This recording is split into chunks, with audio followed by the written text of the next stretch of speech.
नमस्कार, बहुत स्वागत है आप सभी का हमारे इस महाकुंभ के सफ़र में। और मैं हूं आपके साथ ज्योति यादव। आज हमारे साथ उपस्थित है आचार्य त्रिपाठी जी और इनसे आज हम जानेंगे बाबा जी से कि आखिर कुंभ को लेकर क्या सोचते हैं और कुंभ को लेकर आखिर वो अपने जो श्रद्धालु हैं जो नहीं आ पा रहे उनको वो क्या संदेश जो है वो पहुँचाते हैं। बाबा आपका नाम बताइए पहले। ये डॉक्टर आर.पी. त्रिपाठी बोलते हैं, भोपाल लाल घाटी से हूँ। हमारे श्याम मनोहर अग्रवाल जी, जिन्हें श्याम बाबा कहा जाता है, ये समीप में हमारे दाएं तरफ विराजमान हैं। ये वैसे तो बिजनेसमैन हैं, उद्योगपति, व्यापारी हैं, लेकिन बालीपुर बाबा, उनके गुरु महाराज, उनकी कृपा उन पर पूर्ण रूप से है। वह सिद्ध संत थे, अष्टांग महायोगी थे, ब्रह्म ऋषि थे, जो त्रिकाल संध्या तो बहुत लोग करते हैं, लेकिन वो मध्य रात्रि की तुरी संध्या का भी पूर्ण रूप से पालन करते थे। तुरी संध्या की सारी शक्तियाँ उनमें समाविष्ट थीं। अनेक रोगों का साधारण तरीके से, गरीबों का, आदिवासियों का निःशुल्क, किसी ने 2 रुपया भी चढ़ाया तो 500 रुपये की दवा उसको देते थे। अनेक रोगी लाभान्वित होते थे, देहाती, गरीब, वैसे लोग, आदिवासी लोग। धार जिले में मनावर है, वहाँ भी वो एक दिन सप्ताह में बैठते थे। बालीपुर धाम, अंबिका आश्रम, आज भी ऐसे लगता है जैसे कि किसी ऋषि का, अत्रि आदि ऋषि का, जमदग्नि ऋषि का आश्रम हो। पूरे बड़े बड़े कंक्रीट, जो नदियों की मोटी रेत होती है, वो पूरे आश्रम में पड़ी हुई है। बड़े बड़े शिवलिंग हैं, हवन कुंड बने हुए हैं। नवरात्रि तो आपने सुना ही है कि नौ दुर्गा 2 होता है। एक चैत्र की, जिसे वासंती नवरात्र कहा जाता है, और एक नवरात्रि होती है कुवार की, जो वार्ष की शारदीय नवरात्र कहा जाता है। लेकिन वहाँ पर 2 और गुप्त नवरात्र होता है। एक आषाढ़ में होता है और एक यही माघ मास में होता है, ये गुप्त नवरात्र। लेकिन बाबा ने 12 नवरात्रियों का प्रादुर्भाव किया। उन्होंने 12 माह की 12 नवरात्रि सतचंडी, सहस्रचंडी के माध्यम से पारायण, पाठ और हवन, पूरे 12 महीना की नवरात्रि करी, नव दुर्गा की है। अनेकों ब्राह्मण देवता वहाँ 16 में रह कर के, एक ऊपर वस्त्र, एक नीचे धारण करके और पाठ करते हैं नवरात्रि का। आज भी वो चल रहा है। आज बाबा ब्रह्मलीन हैं, प्रत्यक्ष रूप में नहीं है लेकिन अदृश्य रूप में। और उन्हीं के कृपा से श्याम बाबा, श्याम मनोहर अग्रवाल, ये है तो वैसे अग्रवाल व्यापारी हैं, बनिया हैं, लेकिन अटूट श्रद्धा है। लाखों लाखों रुपया का भंडारा, पंडाल, ये महाराज जी, गुरु महाराज को समर्पित करते हैं। और निरंतर 1 माह तक प्रयाग में और सिंहस्थ उज्जैन में ये शिविर लगाते हैं, जहाँ बाल भोग, नाश्ता, चाय, जो स्पेशल स्वयं पीते हैं उसी हिसाब से वितरण भी पब्लिक में वही किया जाता है। चाय जो घर में घी, मसाले, सब्जियां जो यूज करते हैं, वही बाल भोग में, भंडारे में सब शुद्ध घी से निर्मित बढ़िया पदार्थ बना करके वितरित किया जाता है। यहाँ जो प्रसादी पाते हैं, कल तो एक व्यक्ति कह रहे थे, वाह वाह वाह, जो बात यहाँ है वो कहीं पर नहीं है। तो इस प्रकार से लोग बहुत ही प्रसन्न भाव से प्रसादी ग्रहण करते हैं।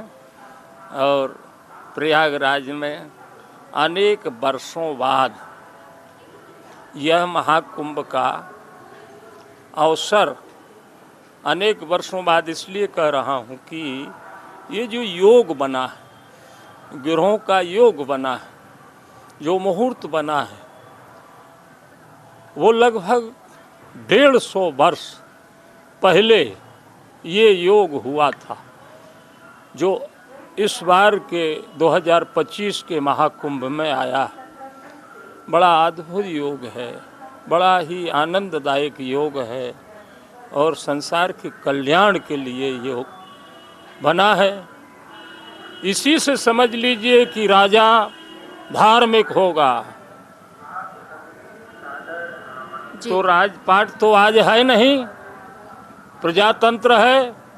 तो देखो, राष्ट्रपति धार्मिक, प्रधानमंत्री धार्मिक, यहाँ के जो मुख्यमंत्री हैं वो भी धार्मिक। नाम तो सभी लोग जानते ही हैं, जिनका नाम लेने से ही संतों जैसे जिनके नाम है वो स्वयं संत हैं। मोदी जी भी योग करते हैं, ध्यान करते हैं, परमात्मा के अनन्य भक्त हैं।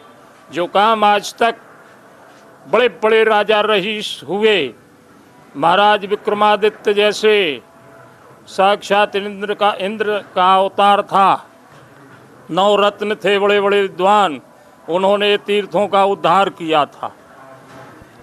महाराज भर्तृहरि हुए, महाराज संस्कृतज्ञ राजा भोज हुए, जहाँ से हम लोग आए हैं, धार नगरी, भोपाल नगर, ये राजा भोज की राजधानी।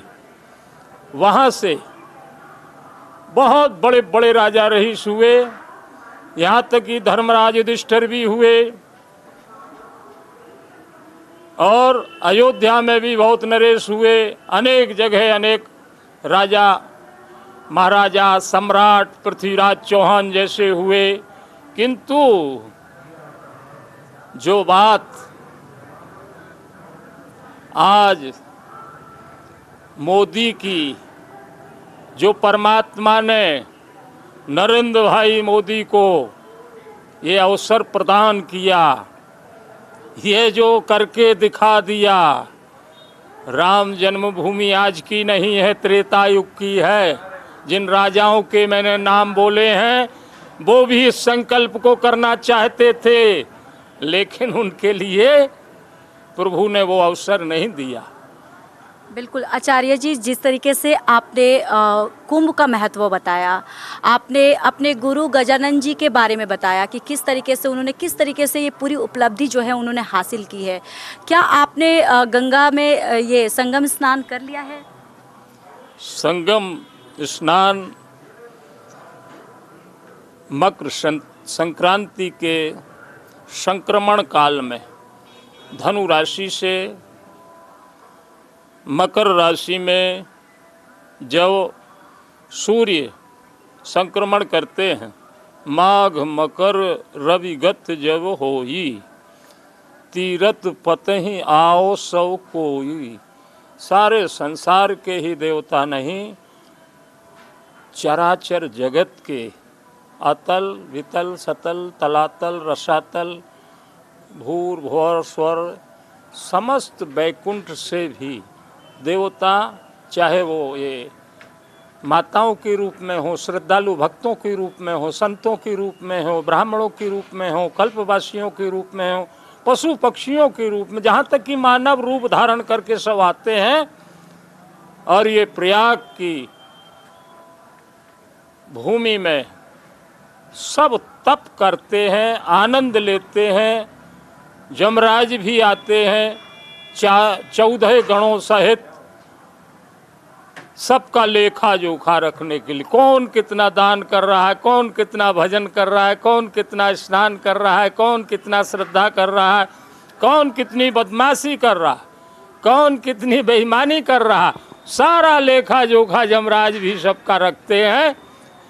जो अच्छा करता है उसके लिए अच्छा फल देते हैं, कल्याण कराते हैं।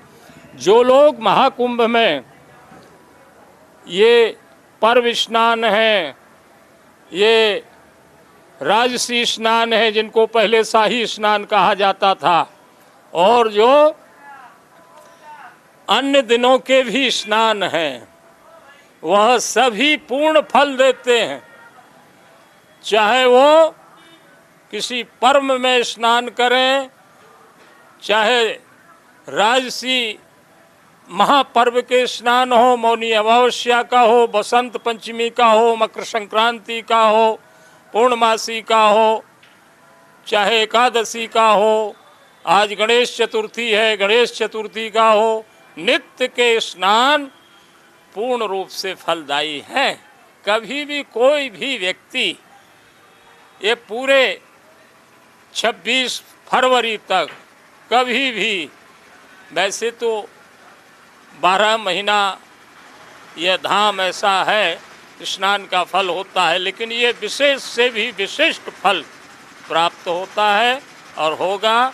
कोई भी आएगा सबके लिए पूर्ण फल प्राप्ति होगी। जो भी बाकी रहे हैं, जो असमर्थ हैं, उन्हें आजकल तो आपके ये साधना न्यूज़ से हैं जी।